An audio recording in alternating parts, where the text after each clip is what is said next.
everyone, it's Norm from Tested and welcome to Projections, where today I'm so excited to be reviewing the Oculus Quest 2. That's right, just this morning at Facebook Connect, Oculus announced the follow-up, the successor to the Quest 1. And you may be asking yourself, wait a minute, didn't the Quest 1 just come out last year? It did, like a year and a half ago. Last spring is when the first Quest shipped, and now, just a year and a half later, we have the Quest 2, which is available for pre-order today and will be shipping October 13th. In less than a month. So I've been very fortunate to have the opportunity to test the Quest 2. I've been using it for about 2 weeks now. And today we're going to go over all of its details, its speeds and feeds, how it compares to the Quest 1, the Rift S, as well as other VR headsets, and what the world of mobile and desktop VR in the Oculus ecosystem and the general VR ecosystem means in this Quest 2 world. And let's start with the hardware. We're going to start with the external attributes and then talk about the guts and experience. Obviously, it looks a little bit different than the Quest. The first Quest was black. This is light gray. In fact, same color scheme as the Oculus Go, although form factor wise, it looks very similar to the Quest 1 in terms of all the hardware, display, lenses, processor, battery, storage, all in front of your eyes and with a kind of soft strap in the back. Now, the first Quest ergonomically was, pretty heavy, 571 grams, 1.2, 1.3 pounds. And VR headsets, you want to make sure they're strapped tight to your head. So this soft strap with the Quest 1 was rubber, right? And it did have this kind of spring system that you can stretch, put it over the back of your head. And the important thing for all VR headsets is to make sure it cups the back of your skull here. And this kind of three-sided triangle design allowed for that. Quest 2, the strap is now cloth and almost reminiscent of that of the Oculus Go in terms of being a cloth strap. It's permanently affixed to this side here, and it goes straight in the back, and you can see the back doesn't have that triangle design. So you want to make sure you pull that back behind your skull, and for me, that did press against my ears a bit, even when I tightened the top strap. Now, it is lighter than the Quest 1. That was a big, important thing that Oculus wanted to do with this. And so this is about just over 1 pound, 2 ounces. So about 503 grams or so if you're counting. And that is noticeable, both in hand as well as on your head. Now, when you have this tight and you're moving your head around, there's still enough weight in the front that you still feel it, kind of the momentum of it in the front is still kind of moving around just a little bit. So we're not at that point with VR headsets that it feels like glasses yet, or where the weight distribution is as balanced as I think it could be.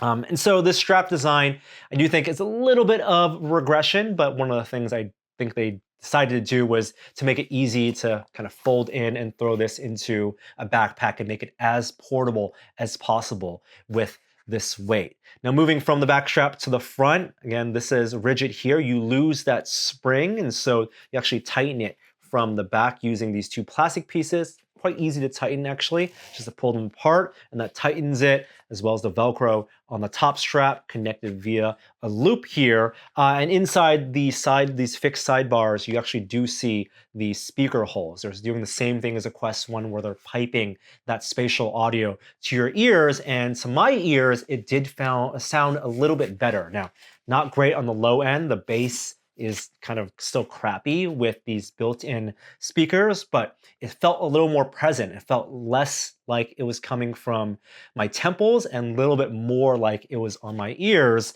And one of the benefits, of course, is that you can still hear the world around you if you're interacting with someone. Although if you want to be totally isolated in VR, using headphones is the recommended way to be fully immersed. And for headphones, there is a 3.5 millimeter jack right here. Unlike in the Quest 1, they didn't go for two 3.5 millimeter jacks. I guess that design, while novel, really didn't pan out. Not a lot of people ended up plugging those singular headphones that they sold on the side, although Logitech, as a partner for them, will have their own headphones and an over-the-ear design designed to fit over the Quest 2. There is a USB-C port, of course, for charging, as well as for using Oculus Link for running desktop VR games. And the included charge cable here is surprisingly shorter than the Quest 1. The Quest 1 cable was long enough and it ended with software updates being usable as a Quest Link cable. Here, you're going to have to use your own USB-C third-party 10-foot long cable or buy Oculus's $80 USB-C link cable to get that extra 5 feet. On the bottom, you see 2 holes for microphones, as well as the same volume buttons. There's a power button on the side, and then in the front, a little light to indicate that it's on, as well as, of course, the 4 inside-out cameras. So using the same inside-out tracking system as in the Quest, nothing about that has changed from what I hear. They're still monochromatic cameras, and so the pass-through plus system, which you activate by tapping the side of the headset twice, will let you see the outside world and kind of reproject it on some geometry that it's calculating, but it's still monochromatic. It's not clear enough to be reading text. It's really just for security and comfort. This is not an AR pass-through headset yet. That's going to have to come in a future generation. The facial interface here also slightly different than the Quest 1. The gasket, the way it connects to your face, it has some hard plastic built in, whereas on the Quest 1 it was mostly that foam. And they will have a fit pack. So for me, this facial interface isn't wide enough to perfectly fit my glasses. And so I'm going to be looking to get that fit pack for $40. It will come with a narrow and a wide facial interface option, and I'm going to opt for that wide to better fit ergonomically my glasses. Lens design, though, is almost exactly the same, at least the outside attributes. And so if you do have prescription lenses that you bought for the Quest 1 or the Oculus Go, they will just fit right over on the Quest 2. And it's the same field of view, about 90 degrees diagonal, still extremely clear kind of a sweet spot. And so if if you're moving your pupils around, almost edge to edge clarity, which I still think is one of the best parts of the Oculus lens stack design. They're hybrid Fresnel lenses, and so yes, you will see some God rays and some of those artifacts in some low light scenes, or when you see that white Oculus logo glowing in a loading screen.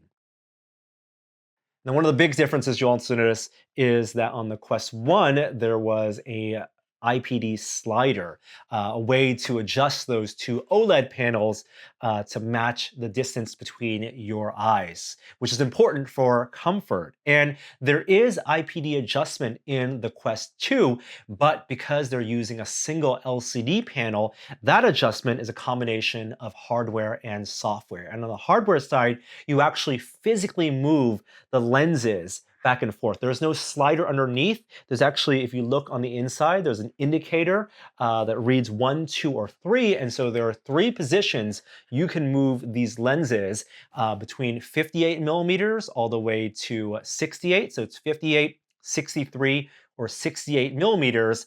And if your IPD falls outside of that, Oculus says that in their testing, in their extensive testing, people with 56, 55 IPD still found this useful and usable. And for people with above 68, 69, 70 millimeter, that was still usable as well.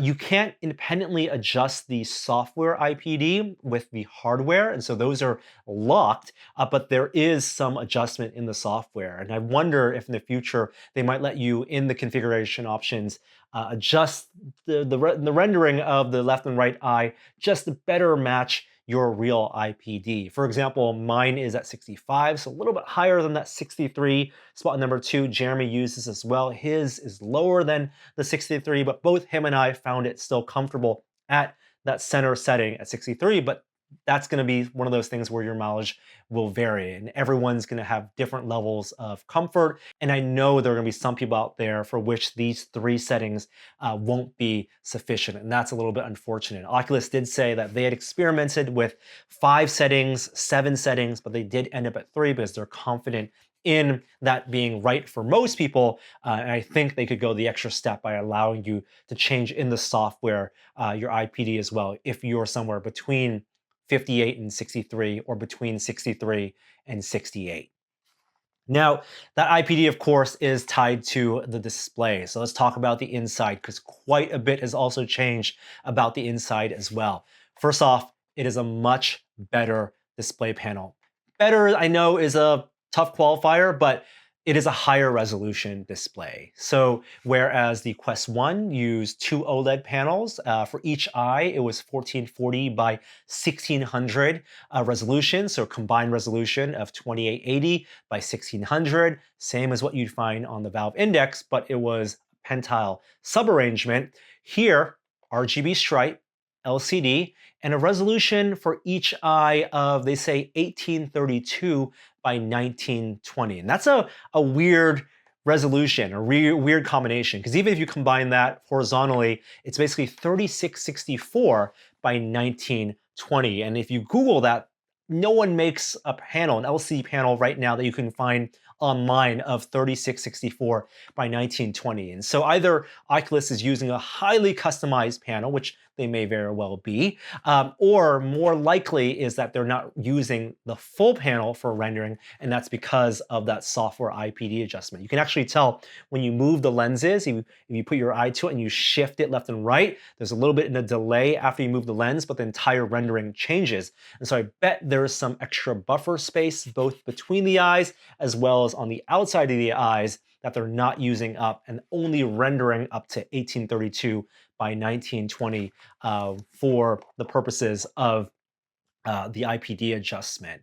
And if you combine that, 3664 by 1920 is extremely high resolution, especially with RGB stripe, higher than the Valve Index. Not quite as high as the HP Reverb, that's 2160 by 2160 per eye, but high enough that there's very, very minimal screen door effect. And in games that you run, games that are more kind of vector-based games, not talking about games that use high-resolution textures, but games like Pistol Whip or Super Hot, that benefit is immediately noticeable. I found this much more comfortable to read text, browse the web, and play games. It felt like a desktop VR experience in a game like Pistol Whip.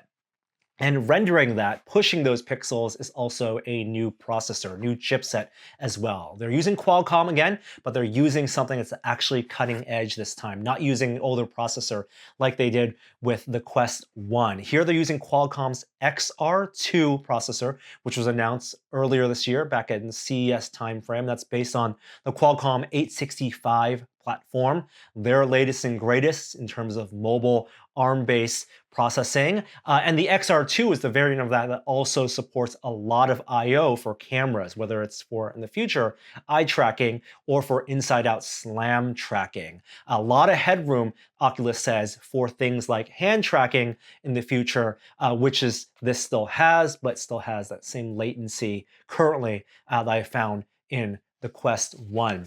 But what that new Qualcomm processor means is that your existing Quest games run at the new native resolution automatically and run at a faster frame rate because the panel here is also 90 Hertz. Now, existing applications in the Quest store work out of the box in the Quest 2, and they do run at 72 Hertz. And at launch in October, there'll be a beta option to toggle at least your web browser and the user interface of the Quest to 90 Hertz, and it'll be up to developers to tap into the new SDK to enable 90 Hertz as well. We haven't been able to test that yet, but right now, games do run at 72 Hertz, of course, upscaled to the newer resolution. Oculus Link, playing desktop VR games, compressed and then playbacked on the headset in real time and low latency, that's still currently also at 72 Hertz. And next year, they're going to enable you to toggle that to 90 Hertz, which I'm looking forward to because I want a more closer to desktop experience and be able to use all the graphical capabilities of my PC video card to get the best experience possible in this still technically mobile headset. All right, let's talk about the controllers for a second. Also, this light gray design of the Quest 2. And while At first glance, looks very much like your Quest 1 and Rift S controllers. It's actually slightly different design. The tracking ring, exactly the same visually, but the thumb rest is actually more akin to the original first gen Rift Touch controllers. It's a wider base, wider circular area to rest your thumb on. And Oculus said they designed that so that your resting pose for your thumb, there'll be more space for you to put your thumb on there. And yeah, it does, it works. But for the most part, it experiences almost exactly the same as with the first Quest. They did move that capacitive sensor, so it does detect where your thumb is when it's not on the thumbstick or a button. And the improvements to the controllers are actually on the inside. They're tracking the same frequency, tracking volume is the same, but battery life for the controllers is supposed to be 2 to 3 times as long as what was in the original Quest. Oculus says that's improvements due to their computer vision algorithms for tracking, so they don't need to track as many of these IR LEDs. And I put both the controllers under an IR camera, and I could tell it's the same number of IR lights in this ring. There are 15 lights in here in a slightly different arrangement. So I bet the battery savings come from flickering them at a different rate or not having them all on all the time as it's being tracked with that inside out tracking camera system. Another improvement also is the way the battery is stored. It still uses a AA battery, comes with a AA battery, but a lot of users at the first Quest had some issues with moving the controllers too quickly, and the spring that was holding the battery in would come loose and they would lose contact and they would lose tracking in a game like Beat Saber. And I'm happy to say that the new spring inside the controller here is pretty firm, and so that AA battery is held pretty tight inside. I did some vigorous movement with the controller, and never once did I lose tracking or have the controller reset on me. Their tracking volume, though, is almost exactly the same as the Quest 1. And any improvements I noticed were actually for IMU tracking and some of the prediction. That stuff has actually improved over time from when the first Quest was released to now. And so that near field tracking, if you're moving controllers close to your face, it's pretty good, although things like occlusion can still prevent tracking. You still get those hiccups. And if you move your controller right behind your head into a dead spot right there, there's no way the headset can track that. But the algorithms have been improved enough that for games like Echo VR, or if you're playing a game where you're holding a two-handed weapon and you want to look down the scope, it's good enough that it actually is usable with the Quest and the Quest 2 now. Speaking of battery life, the Quest 2's battery life is almost exactly the same as the Quest 1. And Oculus told me there is a larger capacity battery technically in here, but because of the increased graphical demands of the new processor and the brighter LCD, they quote battery life between 2 to 3 hours. In my experience, watching about a 2 hour 45-minute movie, that's when the battery ended for me. And playing a game, I basically got 2.5 hours. If I was recording video while playing a game, it capped at about 2 hours. You can extend the battery life if you attach a USB battery to it, and Oculus does have a solution for that because there's a new range of accessories that they're also shipping with the Quest. And first and foremost, the most exciting thing is that they have a first-party rigid head strap. Finally, FrankenQuest may be obsolete now.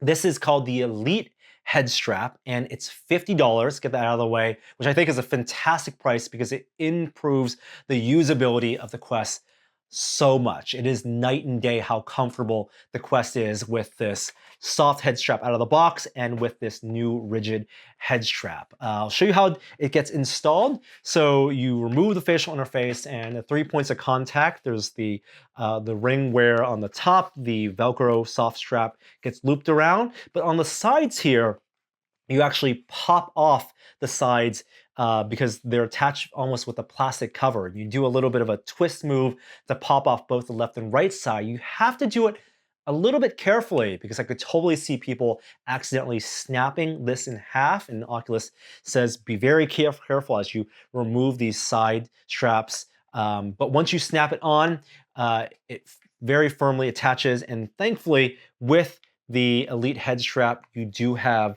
this plastic rubber portion that's cupped to the back of your skull, which really helps with that firm grip. It ratchets close, and very easily with a dial on the back, you can loosen it up. You can actually very easily push it in to get it tight, and then also turn it to tighten it as well. And there are no built-in speakers with this head strap. That's one of the reasons it's not incredibly expensive. And so you are stuck with the built-in sound system on the Quest 2 or using your own headphones or your own earbuds. But the Elite head strap, I think it's an essential accessory for $50. There is a second version of the Elite head strap as well with a built-in battery, and that's going to be $130, a little bit steep. And the battery isn't just clamped on the back, it actually is a part of this back piece of plastic. And Oculus says that actually also helps with being a counterweight for weight distribution. I haven't been able to test it yet, or the claims of battery life for that. They say it doubles the effective usable time with the Quest 2, and so I'm looking forward to testing that. But based on the pictures I've seen of it, one interesting thing with that battery head strap is that you still connect the same USB-C connector as you do on the side. It's not an integrated contact point, which I thought they would have done on the inside here. I thought there was an opportunity to hide maybe some electrical contacts inside one of these sidebars here for plugging in that head strap battery. But nope, it's a wire that comes out and you plug it in the side. And I do think there is pass-through data for link, because there is a USB-C port on the bottom of the battery pack on that version of the Elite head strap. Again, $130. They do throw in the carrying case, but that's kind of expensive for the head strap accessory. I think just go with the $50 Elite head strap, add your own battery pack, Velcro it on. It's not too expensive to buy a USB battery pack these days. Now, software-wise, I mentioned that there's full compatibility with Quest 1 games on the Quest 2, and it sounds like there's not going to be a real differentiation in terms of the ecosystem. Developers are going to make Quest games that will run on Quest 1 and run at a higher resolution and higher frame rate on Quest 2, with maybe the option to take advantage of the chipset and add higher resolution texture packs. But in fact, at launch, what you see in the Oculus Store will just look like the Quest Store. There's not going to be two SKUs, two versions. I think in the future, they're looking into the option for it to detect which headset you have, so you can download the version that best suits your headset. So they're not asking Quest 1 users to download larger application size, or Quest 2 users, you can all automatically get the best version that's right for your headset. But that's also another reason that this, to me, feels almost less like the Quest 2 and more like a Quest Pro or a Quest Plus, in the way that the PlayStation 4 Pro was an upgraded version of the PS4, and the Xbox One X was an upgraded version of the Xbox One, made for higher resolution, better rendering, faster processors. That's what this feels like here. To call it the Quest 2 is pretty aggressive marketing on their part, and I know they want to make this the new standard Quest, and maybe Quest Pro might imply that it's going to be more expensive. And that's the shocker here. Quest 2 is not more expensive than Quest 1. Quest 1 is being retired and discontinued, and Quest 2 is launching at $300, a whole $100 less than the Quest 1, with 64 gigs of starting storage. That's crazy. Facebook must be taking a huge loss with this, because it's an aggressive pricing. There is an upgraded model you can buy for storage at 256 gigs of storage for $400. And that's probably the model I would opt for, because I want this to be as future-proof as possible for games and content. But for $300, plus let's say $50 for the Elite head strap, $350 as a base unit for this, that's extremely compelling when you're talking about the ability also to run Quest Link to play desktop VR games, compared to PC VR headsets, which could be $400, $500, or like the Valve Index at $1,000. And this is where there's going to be a divergence between PC VR and what Oculus is doing because going forward for this generation, if you want to call this a new generation, Quest 2 is going to be the only option going forward on the Oculus side. They're retiring and discontinuing the Rift S as well. And I don't feel so great about that because I still love the look of games, and I can tell the difference when a game is rendered locally on computer versus what it looks like on the Quest Link. And I'm not just talking about frame rate, I can tell in terms of the textures, in terms of the aliasing, the sharpness of something being rendered or super sampled on the PC side. I still want that option. And it's not just about the pricing of it all, because I know it's PC VR can be more expensive. The Valve Index is $1,000. The Reverb G2 is more expensive than the Quest 2, but it's more about how Oculus and Facebook think about where to invest in the research and their technologies. And is there a path forward for them on the PC VR side?